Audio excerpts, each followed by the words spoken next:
నాకు ఇండస్ట్రీ అనేది పూర్తిగా కొత్త. కేవలం భాస్కర్ అనే ఒక పేరు కోసం నేను పనిచేశాను.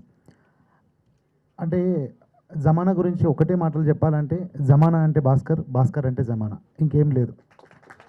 దానికోసం ఆయన ఏం పెట్టిండో నాకు తెలుసు. నిద్ర లేని రాత్రులు అనే మాటలు కూడా తక్కువే. ప్రతి కణం అణువుతోటి ప్రేమించిండు సినిమాని.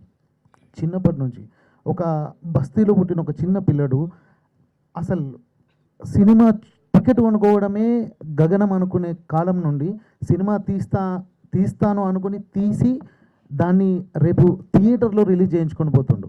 ఒకప్పుడు దేవి థియేటర్ ముందట 10 రూపాయల టికెట్ కోసం లైన్లో కొట్టుకున్నాం. అట్లాంటి పరిస్థితి నుండి దేవి థియేటర్లో ఆయన సినిమాని రేపు ప్రజెంట్ చేసుకోబోతుండు.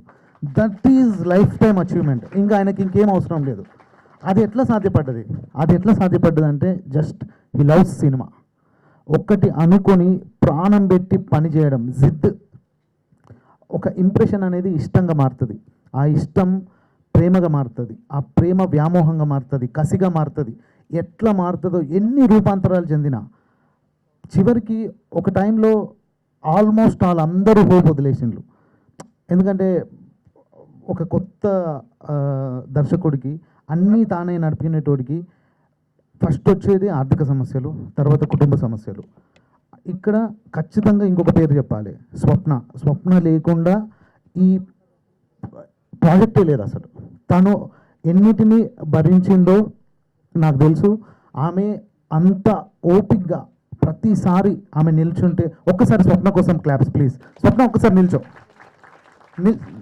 సో ఇట్స్ అతను చెప్పిన పని చేయడానికి వీఆర్ వెరీ స్ట్రగుల్డ్. అంటే ఒక లైన్ అనుకున్నప్పటి నుంచి మేమిద్దరం కలిసి ఉన్నాం. నాకు సినిమా గురించి ఏం తెలియదు, నాకు తెలిసిందల్లా భాస్కర్ గురించే.